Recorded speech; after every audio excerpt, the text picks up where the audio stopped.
Well, welcome everyone to Speak Up Virginia. You'll notice that we are sitting here with huge smiles. And I have a special update that we're dropping in right before our regular programming with our big smiles because we just learned, just as we were taping this week's podcast, that the Virginia Supreme Court just overturned the entire redistricting vote. Big bombshell, a good one. Yeah, Victoria, your first reaction. I can't get the smile off my face. That's my first reaction. It's going to be there for a while. But because it was so unconstitutional and because I love my congressman. But I didn't want to see that happen. But honestly, my reaction is both sides together spent $100 million. Family Foundation and Family Foundation Action can tell you how much effort was put in just by our team on having to block this thing. Kids were kept out of school because schools are polling places. The absurdity of the whole thing, and I know the court said they couldn't act ahead of time, so I'm glad they at least did the right thing after, but wild that we can go through, that the state can go through all that and it can be completely invalidated, thank heavens. Yes. That's my reaction.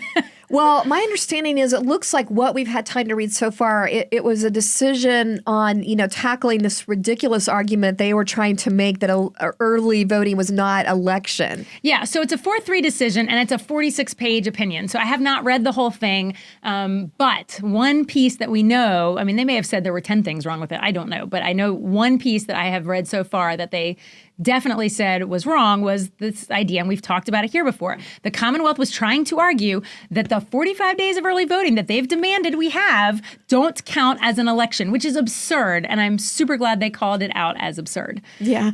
I love what you found in the decision itself. You just have to read that. And again, it was a 4-3 ruling, really tight. Yeah. So thank God the ones that were thinking, logically and orderly on this pulled out. Yeah, who are these three that think this is a legitimate argument? But that's a side point. Yeah, well, we will be looking more into all those details and sharing that with you. But share this great quote that you had from the majority opinion here. It's just really funny. So they basically say that it is worth observing that the Commonwealth's view, that is their idea that it is not an election 45 days ahead of time, that their view would be unrecognizable to the average citizen. And I think that's exactly right. But then they spell it out like in a little conversation. So here's how it goes. And I think this is just great. It says, with that perspective, imagine one of the over 1 million Virginians who had voted in person before Election Day on 2025 walking into a polling place. So they're painting a scenario of what would have been the case if we buy into the state's argument. And it says this. It says, the voter says to the officer of the election, I'm here to vote in the election. The officer of the election responds, we're not conducting an election here. And the person says, but that's why I'm here. The voter replies, maybe so, but let us explain. The officer of the election then insists, you can vote in the election, but we are not conducting an election today. Elections are only conducted on Election Day. Yeah. Thank you for pointing out how ridiculous this whole thing was. It was based on illogical arguments and deception. Insane. So thank you for Virginia Supreme Court.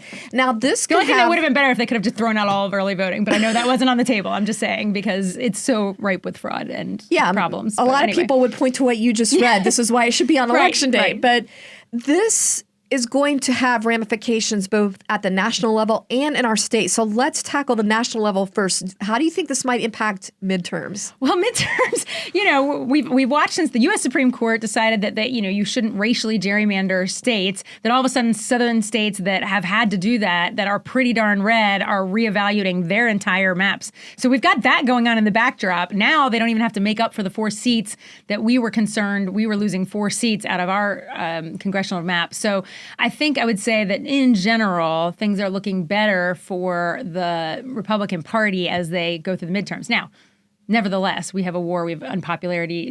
There's a lot that are making midterms hard for that party, but it won't be maps the maps themselves won't be so rigged that is what's causing a dilemma. It seems like this may be down to the wire with the midterms, the way things are shaping out. It's going to be an interesting, buckle up from now to November, because every state is, I guess, looking at, can they redraw these maps really fast? They made the wrong gamble here. And so now they got to deal also with the ramifications here in Virginia. And, when you hear the rest of our programming today that we had just finished recording when we got this news, you'll hear us talking about, okay, if this redistricting thing fails, their gamble fails on that, the balance of power is really going to change, because part of our podcast today, we're talking about Louise Lucas, long been deemed the most powerful Virginia legislator. I mean, she's the leader of the Senate over the budget committee, wielding a lot of power and just flat out using a lot of bullying tactics a lot of times.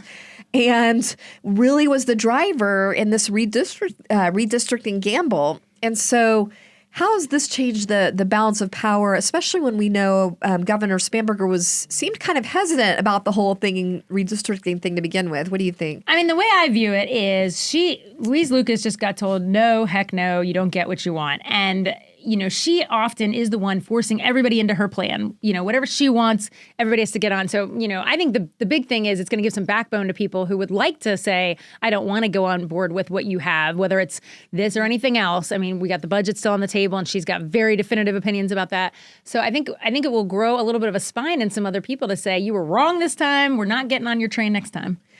I hope it restores some faith in the rule of law, that you actually need to follow logical procedural rules that we have set up to have a good government. They could have done this. I mean, I hate to say it, but there was a way to do this such that you were not unconstitutional at the Supreme Court. They chose to do it in a really slippery, late-breaking political way, and they tried to defy the law, and thankfully the law won. They chose power over rule of law, and rule of law won. All right, is there any chance they might have spent a lot of in their coffers, and so they won't have a lot to spend on the things? Or is that I just feel like there's unlimited money on the left, but that's just how it feels when you're up against it. I don't know. That's a great question. We might have to ask Bruce Schlesman over Family Foundation Action about that. All right. Well, thank you, everyone. We're so glad to be able to give you that update. And it just shows we can never stop fighting for what's right. It shows the power of us sticking together on the principles, on constitutional principles. So let's not give up with that. So with that said, let's get right into our regular programming. We've got a lot more interesting stuff coming up on Louise Lucas, and also a parent reckoning, hopefully for the Southern Poverty Law Center. So stay tuned. FBI raids and federal investigations. These last few days, we've seen it all in Virginia. And this week, we break down the stunning federal probe into Senator Louise Lucas and the indictment that threatens to blow up the Southern Poverty Law Center's credibility for good. From the Family Foundation, I'm your host, Candi Cushman, with our president, Victoria Cobb. Well, welcome, everyone. Glad to have you back with us for Speak Up Virginia. We certainly have a lot of interesting things to cover today. It seems like Virginia just keeps staying in the news, and it's for all the wrong reasons. There's no question. We seem to be a little bit of the national political drama, I guess. I mean, at least I'm not bored around here, That is true. Well, we promised you last week that we would get a little more into this scandal breaking with the Southern Poverty Law Center, SPLC, and that's been, in the news for a while, but we want to kind of dig into that more because it definitely has big Virginia connections. But then something else broke wide open that none of us anticipated, and that was the stunning scene of FBI agents going into one of the most powerful legislators in Virginia's offices, Louise Lucas, and also her cannabis store, which I hear is pretty much across the street from her office. So that was very interesting. Victoria, bring us up to speed first on what's going on with Louise Lucas. Yeah, well, all of a sudden, out of nowhere, it appears the FBI has descended on all of her businesses. I don't know about all, but, like 10 of her businesses, cannabis and otherwise. And my favorite scene was her, showing up on the scene, what's going on. And, I guess she was unaware that this was going down, which I guess they don't usually give you a heads up. They did give Fox News a heads up somewhere. So, I guess there's, but she looked pretty stunned. And in fact, there's a funny exchange with her and a reporter where the reporter's asking her questions and she's trying to get information out of the reporter, actually. But the reporter, was trying to, I don't know, it's kind of funny. So, there were some pretty stunning images, especially you see the agents there with their guns raised and people being taken out people got handcuffed, it looks like. So it was not a small deal. This is, FBI doesn't show up for nothing usually. Well, and also the reason this is making national news is because of who Louise Lucas is. I think that's the thing we got to talk about a little bit. Help us understand that. Senator Lucas is, no question, the most powerful senator in our Virginia Senate. And that's in part because she's been there like 34 years or something like that. I mean, she has been there the entire time I've been here, which is actually getting to be a while now. And she just gains in power by self-asserting. I'm not saying that everybody wants her to be the person in charge all the time, but she has just sort of continued to put herself out there. And now she is the Senate pro temp. So she does have very powerful positions. And she sort of makes declarations about how things are going to be and demands that everybody, bends to those declarations. And we saw that in a number of things. But there, sort of when there's legislative power struggles or power struggles between the Senate and the House or Senate and the governor, it's usually Louise Lucas driving the Senate team, whether they are on that train or not. They are. I have to say, I kind of like how Nick Freitas described her. He said she was like a caricature of a mob boss. And I think that's such a great description because, right. She is that character, and I think also purposefully so, the way she poses as a bully with the boxing gloves. Yeah, she doesn't run from this image. I think that's the most interesting part is that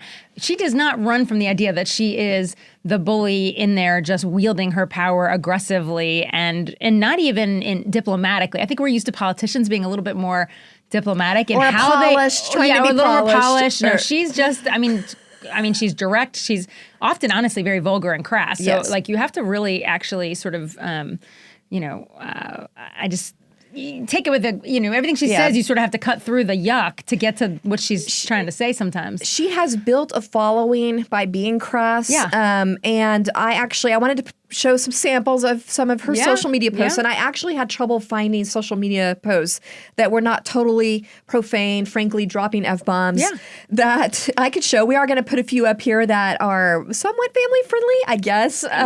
More so, for sure. It gives you the idea of the persona here. But she also has real power, Victoria. Help us understand why she has so much power over things like the budget. She sits on top of these committees. The thing people remember her for that I think is really significant is, she single-handedly killed, if you remember, the big battle over the Washington Wizards and getting the Capitals for them to get a new arena. She and Youngkin squared off about that, and frankly, she won. We have no arena. She is right now in the biggest fight it's the governor versus Louise Lucas over the budget, and it's principally around data centers, and neither one has budged. And she is the main driver of that. And then most people recently know her because she's the architect, and she was the one yelling out, 10, I'll leave the expletives out, but 10-1, she was the one that said, we're going to do this, we're going to drive it through. And frankly, obviously didn't care whether it was constitutional or not. This is the kind of power she wields, and her social media is full of her bragging about all of that stuff. She brags about it, but specifically, she is the chair of the Senate Finance Committee. Now, she sits over top of it all. So when you're chair of the Finance Committee like that really does give you a lot of power. Yeah, you are right? really the most. Even positionally, she is the most powerful senator. But even when she was rising to that, she was demanding her power. Yeah. So she is now sitting there in control of the budget, and you'd say only in control of half the budget, except we're in a budget stalemate, and it's largely because of her whims, what she wants. Yeah. Victoria, how does she get to that point where she can kind of wrangle with governors like that, both Governor Youngkin and Governor Spanberger? It's a lot of years. A lot of these legislators know that they outlast the governor. Our governor is a 4-year term. It's not repeatable in chronological order, so you can't do 2 4-year terms back to back. And so the legislature is truly more powerful in that way. And certainly if you've been there for 34 years, you've accumulated all the favors that you need, all the, and that's a lot of arm twisting history. So this is just the reality of who she is and how she rules the Senate, and also the way the left rules and does things. Yeah. Is kind of, she embodies that. Yeah, no question. So all right. Now she's finding herself in hot water, and I can't say that. There are people who have been frustrated by her power that are not disappointed this could all finally come to roost. Maybe we should talk a little bit about what there's a lot of speculation about what it's about. There's only a few actual facts out there. And so, we'll sort of cue you into what's being talked about with regards to why the feds are there, because I think people need to have some information. Well, to set that up, I thought it would be good to play a quick clip from a reporter. A lot of our audience knows Nick Minogue. He's always on this stuff. He is like one of the reporters that just seems to work the hardest and get to the bottom of the story, which I so appreciate, and helped us get to the bottom of the Loudon stuff with the boys. Yeah. So let's just listen to this report from him real quick. Also in Virginia, the FBI searched the office of the Virginia State Senate leader, Louise Lucas. They also searched a cannabis outlet in Portsmouth that is owned by Lucas, and sources tell us this is all part of a corruption investigation. 7 News' Nick Minogue joining us now live from Stafford County, where Governor Abigail Spanberger is today. And Nick, is the governor commenting on any of this? Yeah, she is, Scott. I spoke to her about an hour ago here in Stafford County. We'll bring that to you in a moment, but first, take a look at this video from this morning. The FBI searched the Portsmouth office of Virginia State Senator Louise Lucas as a part of a corruption and bribery investigation, which was launched under the Biden administration, according to my sources. It's important to know the timeline because some Democratic lawmakers like Speaker Don Scott and others are insinuating this investigation is retribution for Lucas's support for the recent redistricting referendum in Virginia. Now, this morning, an armored FBI vehicle and agents in body armor were seen outside the cannabis outlet down the block from Lucas's office, which the senator owns and opened in 2021. Video also shows several people being taken into custody by the FBI. We understand the search warrants were approved by a federal judge, and the FBI said there is no threat to the public, and this is an ongoing investigation. Well, you'll notice that they highlight that this warrant was approved by a federal judge. So usually that means that the judge has seen there's probable cause to go in there and look around and do an investigation, or at least get things to get the ball rolling. And then also they mentioned that this actually started under the Biden administration. Victoria, why is it key that we note those two things? Well, I think, one, that it gives it a little legitimacy because, of course, the response from all the Democrats is exactly what you would predict from her and from, the Speaker of the House. The response is, this is Trump just trying to be, just trying to get retribution for redistricting. And so they're playing that up as if there's nothing there, but there are charges of corruption and bribery going on. That's what they're looking into something pretty legitimate and clearly digging through all her businesses to find it. Yeah, we heard several major news outlets mentioning corruption and bribery, so we don't know exactly how what the details, but clearly something big is going on. Well, and I just want to mention that, Virginia has a history of this. We actually had Phil Hamilton, who was a delegate who wrote himself a job in the budget, and now, he went to federal penitentiary. It's not like, these things shouldn't be occurring, but I'm telling you, it wouldn't surprise anybody if this is possibly the case. Yeah, and yet I know this is no surprise, but still it is outrageous anyway that you have CNN just right out of the gate. They were completely going straight to Trump. Assumed. Redistricting. Yes, absolutely. But it still is just amazing how they say nothing at all about the federal judge approving a warrant or that this started under Biden. It's obviously, we know it's not real reporting, but still. Well, it's politics as usual. Everything in the entire Democratic Party it's Trump's fault, it's Trump's fault, it's Trump's fault. It doesn't matter what happens, it's Trump's fault. And so it doesn't matter if there's any legitimacy behind it. That's what they're going to say. That's their card. I want to call it a Trump card, but that is awkwardly ironic. But you know what I mean? It's like the thing they play at every election, on every commercial. And so this fits right into their narrative to claim that it's just about that and there's nothing to it. So even the New York Times acknowledged, to their credit, that this started under the Biden administration. So, we all know innocent until proven guilty. Let's just say there's a lot of smoke blowing around here. I'm just going to tell you, from lobbyists and everybody that's over on the Hill, even the Democrats that are over there don't think this is impossible, knowing the way she wields power, the way she threatens things. She pretty much sometimes tries to, tell you that she's going to take you out if you don't do her bidding. Brag about it, yeah. So, nobody is sitting here thinking, wow, this is so, it just seems so out of character. Now, that doesn't mean she's guilty, right? This is so out of the realm of possibility. Right, not even people on her team are really actually thinking that when you talk to, Democrats that are, in and around this stuff. And that's, again, innocent until proven guilty, but yeah, to your And point, along there's those a lot of lines, smoke. a lot of people found Abigail Spanberger's response sort of humorous. Well, yeah, because Abigail Spanberger didn't exactly defend her, and they're in the middle of a big budget fight. Abigail Spanberger basically said, well, I'll wait to hear more, which actually is an appropriate response because why go down with somebody else if there's something to it? Let's go ahead and listen to that clip real quick. I want to talk to you about what's happening a few hours away. Senator Louise Lucas's home, our office rather, was raided by the FBI. At this point, do you stand by the senator or are you concerned? Because our sources are telling us this is about bribery and corruption. Well, certainly I am aware of the law enforcement action that occurred in Portsmouth, and I am awaiting more details to become public before weighing in with any strong public comment. And as more information becomes available, I look forward to making further comment. I just think it's interesting because, I mean, other people are really defending her, but the person that she's in a budget fight with, not so much, not as much defense. You kind of wonder if she's thinking, well, maybe I can get my way now. Like, maybe we can move on and get a budget done. If Louise is sort of sidetracked or sort of her credibility gets taken down a little bit, or worse yet, she gets hauled off. I mean, whatever.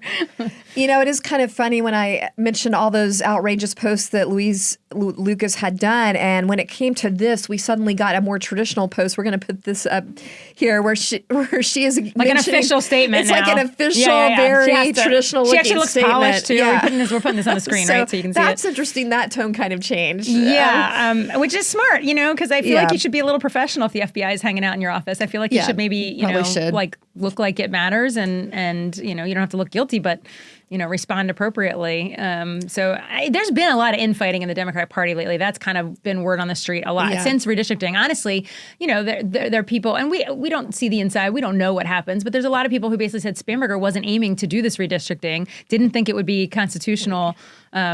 Sort of wanted, at least if we're going to do it, a 9-2, right? Like, so there was all those rumors, and now, and that was all her and Louise Lucas. So that was like not even related to the budget. That was, so anyway, all that to say, it's interesting to watch how everybody's responding. Let's just put that with speakers, Don Scott and others. I mean, with this FBI raid, and if the court does find that unconstitutional, she'd be having a bad day. Well, the balance of power will definitely change. So, I don't want to speak too soon because who knows what'll break while we're before this comes out. But we'll see. Correct, and we are waiting. We are waiting for that court decision. So, I mean. I thought it was also worth mentioning, something else CNN didn't mention that we've actually covered quite extensively in our podcast was that this isn't the first time that Louise Lucas cannabis shop has come under scrutiny. Well, yeah, I mean, we talked about this a while ago on our podcast, but I mean, several years ago, it was discovered that you're only supposed to have a certain level of THC. Your cannabis is not supposed to be what it. They're trying to pass legal marijuana shops on the corner, but that is not the law today. And so they basically investigated and sort of discovered that things were mislabeled and, levels were higher than they said they were and all the things. Yeah. And if you'll recall, we showed a bunch of products that including are the Lucky Charms knockoff. Kitty products that shouldn't have that. But she also owns a lot of assisted living kinds of facilities. And she sits over the committee that makes the decisions over Medicaid reimbursements. What that means is she literally gets to make decisions about how her own pockets are padded. That is an ethical problem that a lot of people have for a while kind of gone like, is there something not appropriate here?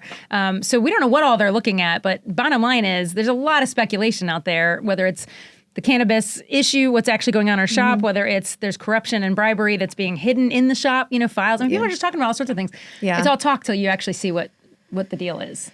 Well, I think it points to also how we can expect the left to govern, because it's just concerning when you have someone who is running a shop where they don't even responsibly manage the labeling of kitty-type products, and we're expecting them to lead the entire Senate and our budget and all of that. Well, so I have to bring up the irony about these cannabis shops, because if you remember, the marijuana bill started out with preference given to people who have gotten in trouble around marijuana arrests. They basically said people, they have a limited number of licenses that they can give out, and they literally made it sound like originally. Now this got taken out of the bill. It's no longer a preference, but people who actually got arrested for marijuana, it's like retribution, like it's what do you call it? Reparations almost. Like we're gonna we're sorry you got arrested for this. Affirmative action. It shouldn't have been illegal, and so we're going to give you a shop. And so I just think it's funny that if she actually got in trouble for her shop, that she'd actually would have been more eligible in the previous bill, but not anymore. It's almost like affirmative action for people with a record. And I guess anyway, it's just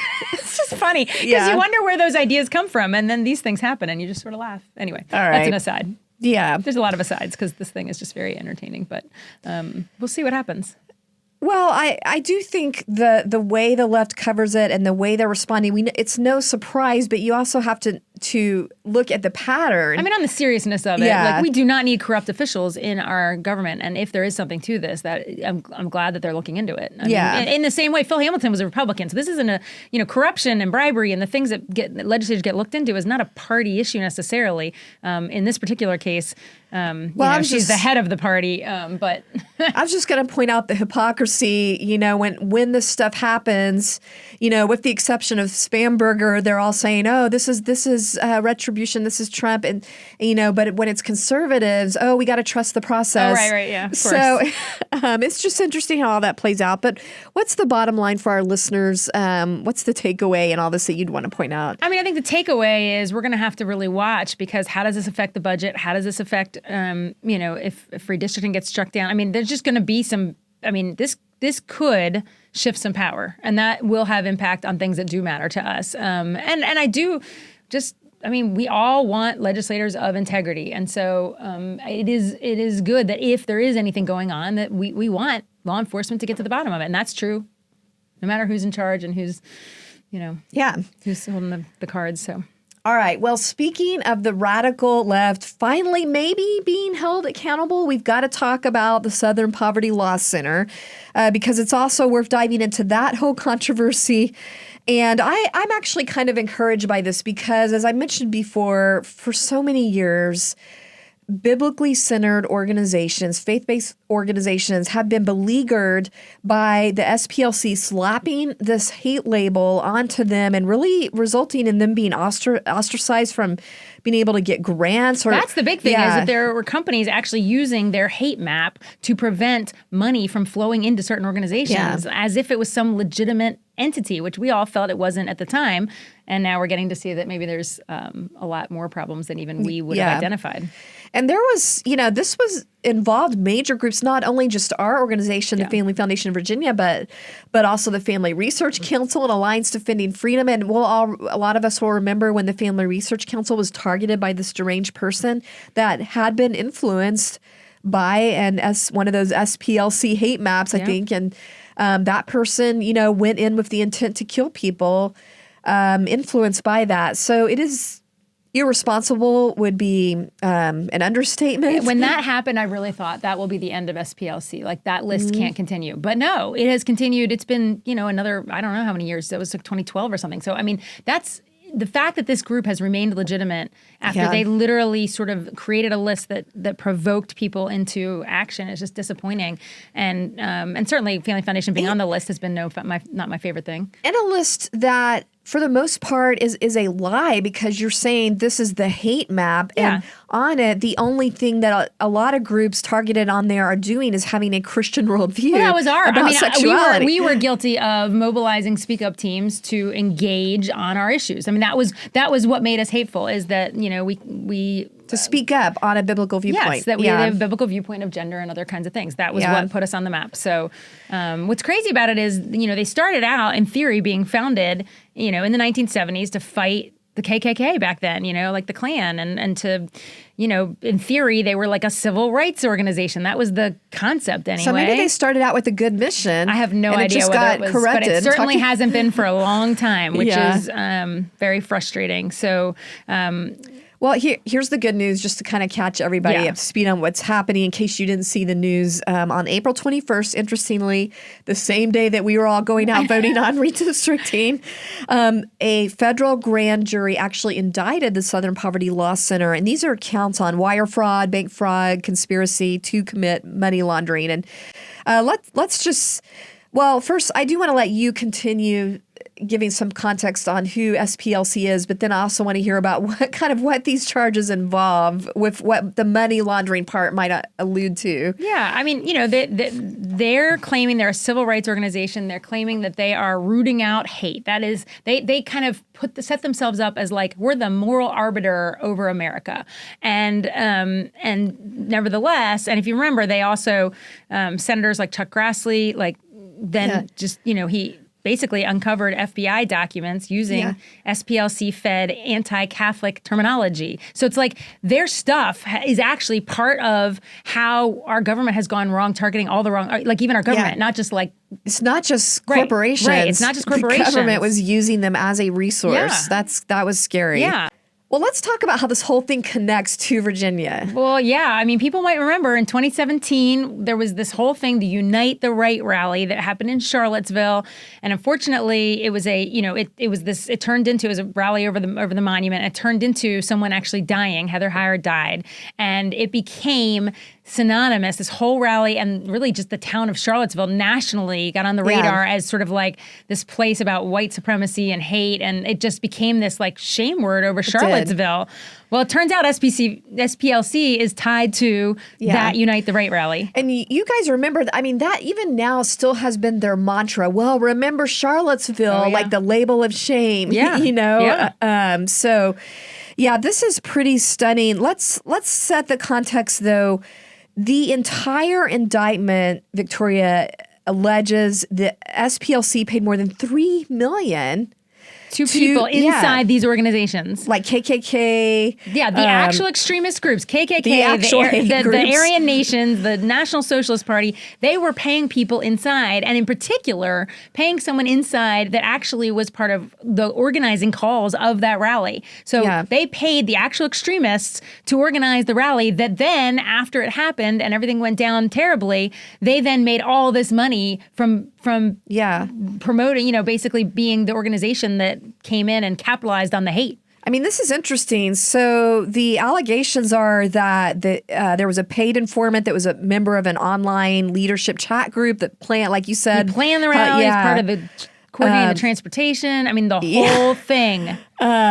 It alleges that they paid him over $270,000 over a period of years. But again, someone died in this whole thing, and it was used as a weapon against conservatives. I mean, imagine fueling the hate that you then claim to your whole organization's mission is to go after. And then, we got to mention, then they make bank after this. I mean, it was a gold rush for them. It was a gold rush. Charlottesville, for this group, added, I think it's something like, so they nearly tripled from $50 million to $132 million within the next couple of years, right after this whole Charlottesville thing. And let's talk about some of the donors. Oh, yeah. I mean, you've got the Clooneys, our favorite George Clooney and his wife, $1 million. Apple gave $1 million. JP Morgan was like $500,000. You had MGM was $1 million. Mm-hmm. So, I mean, they have big corporations that are funding them, thinking that they are a part of abolishing the hate when actually they created the whole mess. Do you think their own donors would be upset about this? Yeah, I would like to believe their donors would actually be upset about this because nobody donates to a group to solve something that they then find out they're creating the problem. I mean, that's insane. It's like self-perpetuation. I mean, it's just literally you're existing to make money. Yeah, and I would say it's not just about whether there's a criminal case here or not, but also just this pattern of harassment against conservatives, against Christians. Well, they're making money while they're drying up the money of the right. I mean, it's actually, if you are completely unethical and you have no moral bounds, it's brilliant. I mean, shut off the hose to us and turn on the hose to yourself by creating terrible situations. I mean, what in the world? Talk about a little bit more what that means like for groups like ours and other Christian organizations. Yeah, we show up on these lists and banks and DAFs and, groups like that use it and they say, well, we can't funnel funds, like donors want to give to us. And they go through a donor advised fund or whatever. And the donor advised fund says, well, we can't let your money flow to anybody that's on these hate lists. So it literally dries up funding to groups that believe in the things we believe, and yet and it wasn't just this guy. So we mentioned the $270,000, but it was really there's $3 million they've traced to going into KKK and Aryan, like these kind of groups. Yeah, it's not just this one. I mean, we're talking about we're talking about the one Virginia specific thing, but unbelievable that they're doing this. Yeah, and tellingly, we didn't get any money from the SPLC. I mean, I don't know if I'd take it if they offered it. No, we wouldn't take it, but I'm just saying, like, what in the world? Yes. No, I mean, it's crazy, that I just cannot imagine making your whole organization about stopping something that you are funding. And people need to understand, this can mean groups like pro-life pregnancy centers and other there's people churches that are, on watch lists. If you're effective in promoting biblical worldview, you've probably shown up on this list. Yeah. I like what you said in a speech, Victoria. They lit the match, then they sold the fire extinguishers if all this is proven. It's fraud at the greatest maximum degree because you are literally creating, it's like insurance fraud. It's the same thing. Well, let's get to the main takeaway again. I want to hear your main takeaway for our listeners. But also, one thing that I was thinking about, what does it mean for Christians to live in a world like this? If we just go kind of bigger, where there's corruption infiltrating our own government, this kind of influence, like we've talked about with government agencies using these hate maps, and just the whole thing we see with Louise Lucas. How then when should we live, as Francis Schaeffer would say? It's a hard thing because we've lost our moral base in our country, and so there are just so many bad actors, people who are not operating on a biblical worldview all around us, and so what's hard is knowing what is true. Sometimes these things seem, you hear rumors of corruption, or you hear rumors of something like an SPLC, and it's easy to go, I'm one who kind of tries not to believe the conspiracy, right? So my immediate reaction is usually, that's just our side wishing that were true,